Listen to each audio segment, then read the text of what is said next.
সোহেলদা, এই যে মনে কর তোরা মানে কয়েকদিন যাবত একটা অভিযোগ, ধানের দাম চালের দাম মানে এত বাড়তেছে কেন? হ্যাঁ, এত বাড়ার কারণ কি? তো মনে কর আমি তোরে কিছু কথা বলি। যেমন এখন তো সিজন, এই যে দেখ এখন কিন্তু খেতে ধান নাই, ধানগুলা কাটা হয়েছে অল্প কিছুদিন আগে। তো এখন মনে কর সিজন উঠছে, মানে ধান কাটা পড়ছে কখন? নভেম্বর মাসের শেষের দিকে। ধর আমাদের এদিকে তো ধানই নেই, অর্থাৎ আমাদের এদিকে বন্যার কারণে এবার ধান নষ্ট হয়েছে না? অর্থাৎ এবারে এই পঁচিশ সিজন, তারপরে সর্বশেষ যে আমনের সিজন, এই দুইটা ধানই হয় নাই। তো এখন উত্তরবঙ্গে কিন্তু ধান হয়েছে, যথেষ্ট পরিমাণ ধান হয়েছে, ভালো ধান হয়েছে, ভালো আবাদ হয়েছে। তো নভেম্বর মাসের শেষের দিকে 15-16 তারিখের পরে, মানে এই যে রিসেন্টলি কিছুদিন আগে, এখন কিন্তু ডিসেম্বর মাসের মাঝখান, অর্থাৎ আজকে ডিসেম্বর মাসের 17 তারিখ। তো নভেম্বর মাসের শেষের দিকে ধান কাটা পড়ছে, ধান বিক্রি হয়েছে বাজারে।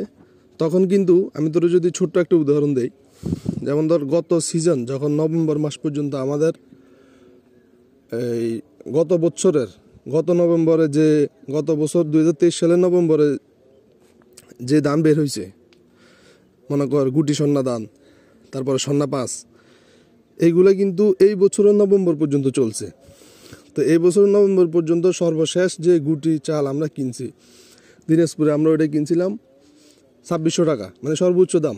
এর চেয়ে আরও বেশি দামও বাড়ছিল, সেটা আর আমাদের প্রয়োজন হয় নাই, অন্যরা কিনছে, আমরা কিনি নাই। যাক, 2600 টাকা সর্বশেষ দাম। নভেম্বরে যখন এই বছর ধান উঠছে, তখন ফার্স্ট সিজনে একদম শুরুতে মিডলেট ছিল 2600 থেকে 1-2 দিন পরে দামটা কমলো, অর্থাৎ 2500 হইলো। তারপরে আবার 2-1 দিন পরে 2500 হইলো, এরপরে 2450, এরপরে 2400। ঠিক আছে, মানে এই 3-4 দিনের মাথায় 2400 সময় আমরা কিনলাম এক গাড়ি। আমরা কেনার পরে 1-2 দিন পর আবার হয়ে গেল 2350, এরপরে হয়ে গেল 2300, এরপরে হয়ে গেল কত? 2280, 2280 টাকা, 90 টাকা বা 2260 টাকা, এইরকম দামটা ছিল। ধর এই অল্প কয়েকদিন বলতে একবারে 1 দিন বা 2 দিন বাজারটা ছিল।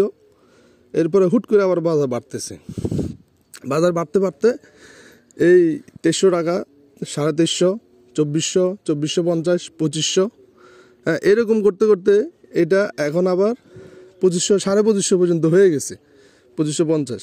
এরপরে এখন একটু কমতি আছে হালকা, তো এখন একটু কম। তো এখন এই যে সিজন উঠলো, এখনও 1 মাসও হয় নাই, নভেম্বরের মাঝখানের দিকে সিজনটা উঠলো, এখন চলতেছে ডিসেম্বর, তাহলে ধরো 1 মাস।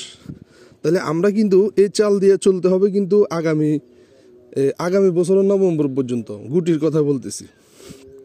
আর এর মধ্যে আবার এখন ধান লাগাইতেছে, এখন যে ধান লাগাইতেছে এটা আসবে মার্চের শেষের দিকে, এপ্রিলের শুরুর দিকে। তাহলে এই যে মনে কর সিজন মাত্র শুরু হইলো, এপ্রিল পর্যন্ত চলতে হবে এই ধান দিয়া। এখনই 300 টাকা 250 টাকা প্রতি বস্তা চাল বাইরে গেছে। এখন তুই একটু হিসাব কর, মানে পর্যন্ত, এপ্রিল পর্যন্ত, তাহলে চালের দামটা কি পরিমাণ হইতে পারে? অনেক বাড়তেছে না? মানে এইভাবে বাড়তে বাড়তে কই যাবে? এখন এই ফুল সিজন হওয়ার পরও আমরা চাল কেন কম দামে কিনতে পারতেছি না? এটা একটা ছোট্ট তোর একটা উদাহরণ দেই, তাহলে তুই বুঝতে পারবি। উদাহরণ বলতে তোরা আমি বুঝাইতে চাইতেছি যে কেন এই সমস্যা। যেমন ধর আমি তোর যদি একটু পিছন থেকে বলি, ধর আরো মনে কর 20 বছর আগে বা 15 বছর আগে, তা আমাদের বয়স তো হচ্ছে ধর 28-30। তো এর মধ্যে তো 20 বছর আগের কথাই, হয়তো 15-16 বছর আগের কথা আমাদের মনে আছে। এর আগে কি করছে ওইটা তো আর আমাদের জানা নাই। তো এখন মনে কর আগে বেশিরভাগ মানুষ শহর কেন্দ্রিক হোক আর একেবারে গ্রাম পর্যায়ের মানুষ হোক, সবাই নিজেরাই ধান উৎপাদন করত, ধান থেকে তারা চাল করত, মানে ধান শুকাইতো, ধান সিদ্ধ করত, চাল করে নিজেরটা খাইতো, নিজের ঘরের চাল খাইতো।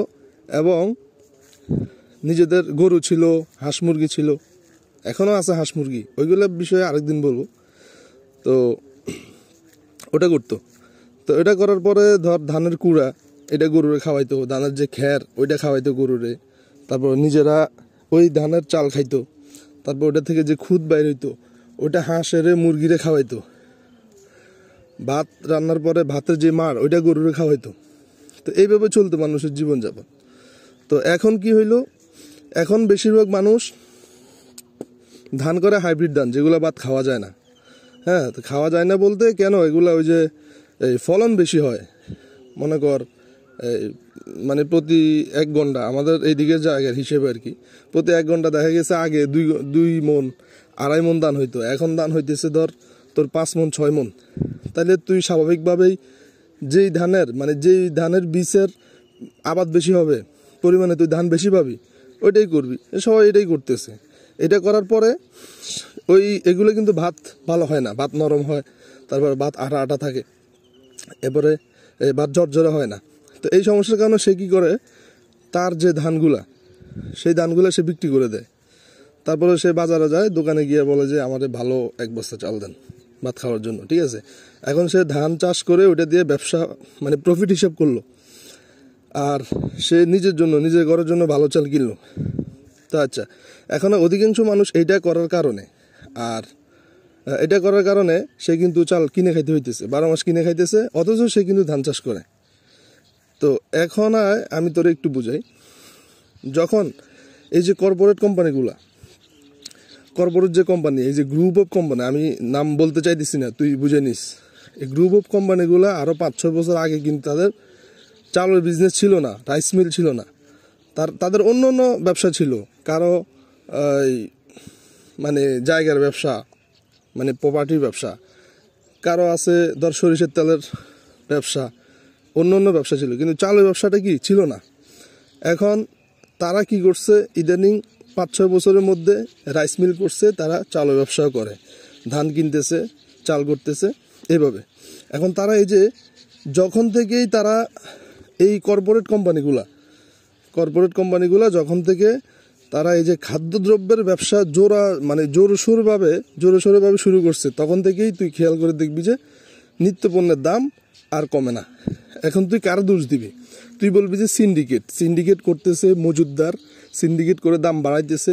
এই একটা গ্রুপ আছে যারা কিনে সিন্ডিকেট করে। অর্থাৎ সিন্ডিকেটটা কীভাবে করে, তারা সিজনের শুরুতে, যেমন ধর তুই যদি আলু দিয়ে উদাহরণ দেস, সিজনের শুরুতে আলু উঠতেছে কৃষকের কাছ থেকে, তুই আলু কিনতে চাইতেছস 18 টাকা কেজি, তারা কিনবে 20 টাকা কেজি। এখন কৃষক মনে করতেছে যে আমি 2 টাকা প্রতি কেজি বেশি পাইতেছি, তাইলে আমার লাভ। এবং তুই নিজেও এটাই ভাবতেছস যে তাইলে তো আমাদের দেশের কৃষকের জন্য ভালো, 2 টাকা বেশি দামে কি বিক্রি করতে পারতেছে। এখন সাধারণ যারা দৈনিক বেচা কেনা করে অথবা কমিশনে বিক্রি করে, তারা এখন সিজন উঠছে পাওয়ার কথা 18 টাকা।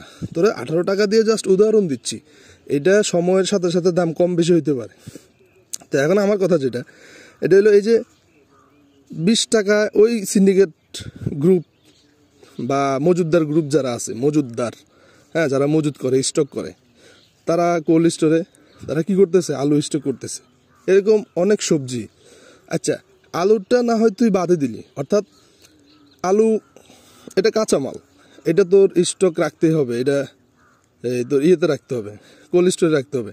কিন্তু যেটা শুকনা, এটা তো আর কোল্ড স্টোরে রাখা লাগে না।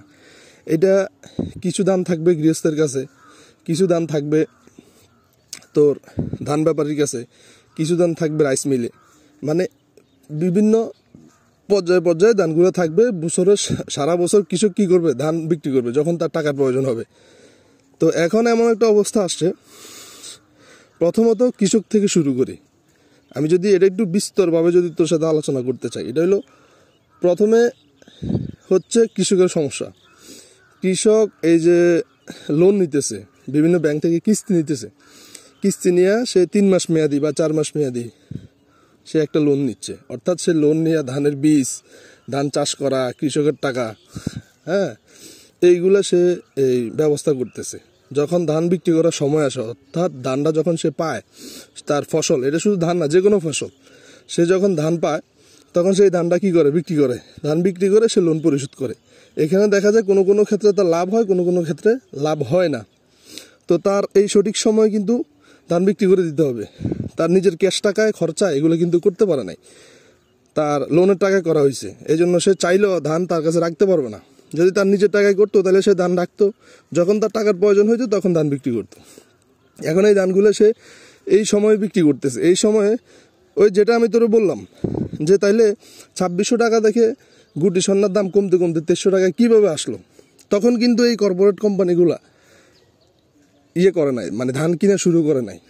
যেই না ডিসেম্বর মাসের শুরু থেকে তারা ধান কিনা শুরু করছে, তখন থেকে দাম আর কমতেছে না। এখন মনে কর কৃষক খুশি যে আমি 20 টাকা ধানের মন বেশি পাইতেছি। অর্থাৎ তুই যদি যারা স্বাভাবিকভাবে বিজনেস করতেছে, ধান চালের ব্যবসা যারা করতেছে, তারা কিন্তু মজুতদারিতে করতেছে না। তারা ধান কিনতেছে রেগুলার বাজারে, আজকে সকালে ধান কিনবে, আজকে বেচা কিনা করবে, এর মধ্যে কিছু স্টকে থাকবে তার মোটামুটি সপ্তাহখানেক বা 15 দিন চলার মতো।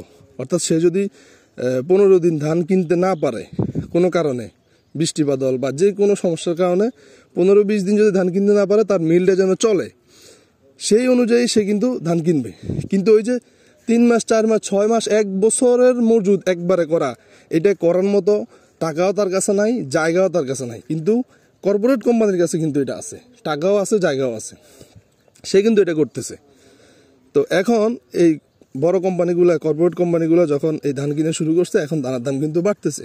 এখন স্বাভাবিকভাবে বেচা কিনা যারা করে, তারা এখন যায় ধানের দাম কথার কথা দর বলতেছে 1400 টাকা, কিন্তু কর্পোরেট কোম্পানির দালাল যারা ধান কিনে বিভিন্ন জায়গাতে, তারা বলতেছে 1420 টাকায় আমি নিব।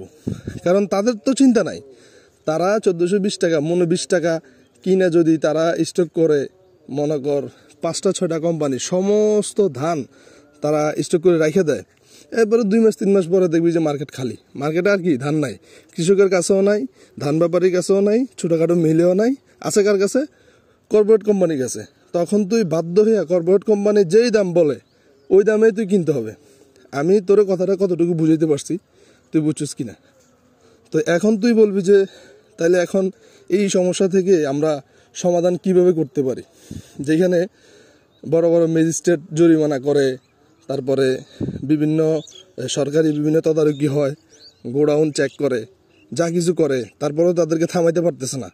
তাইলে আমরা সাধারণ পাবলিক, আমি 1 বস্তা চাল কিনলে আমার 15 দিন যায়, 1 মাস যায়, তাহলে আমি এই সিন্ডিকেট ভাঙার মতো, মানে আমার অ্যাবিলিটি, আমার শক্তি তো নয়, তাহলে আমি কি করতে পারি?